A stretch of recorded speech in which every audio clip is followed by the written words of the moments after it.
India miss பண்ணியிருக்க கூடாதுன்னு நான் நினைக்கிற டாப் 5 கார்ஸ் எதுன்னு வாங்க சொல்றேன். ஃபர்ஸ்ட் ஒன் பார்த்தீங்கன்னா, Volkswagen Polo. இத வந்து நெறைய பேர் ஒரு பாக்கெட் ராக்கெட்னே சொல்லுவாங்க. அவ்வளோ ஒரு அஜைலா, அவ்வளோ ஒரு ஹேண்ட்லிங் சூப்பரா இந்த செக்மெண்ட்ல இல்ல. அடுத்த செக்மெண்ட்ல கூட இந்த அளவுக்கு மேட்ச் பண்றதுக்கு கார் இல்ல. இது வந்து BS6 நார்ம்ஸ்னாலயும் அண்ட் அந்த சப் 4 மீட்டர் அந்த பிரைசிங்னாலயுமே டிஸ்கன்டினியூ பண்ணாங்க. செகண்ட் ஒன் பார்த்தீங்கன்னா, Honda Civic.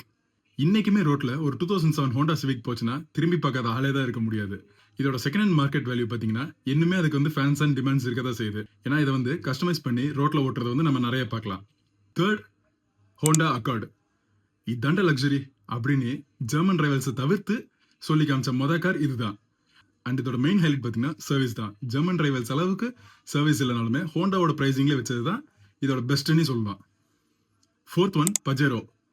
ஆஃப் ரோட்னாலே பஜேரோ தான் அப்படின்ற மாதிரி அதோட கேப்பபிலிட்டிஸ் அண்ட் அதோட ஆஃப் ரோட் ப்ரெசன்ஸாக இருக்கட்டும் இல்லை ரோட் ப்ரெசன்ஸாக இருக்கட்டும், இந்த காரை மேட்ச் பண்ணுறதுக்கு இந்நாள் வரைக்கும் இதுக்கு காம்படிஷனே இல்லை. அண்ட் ஃபைனலி பார்த்தீங்கன்னா ஃபோர்டு மஸ்டாங் ஜிடி.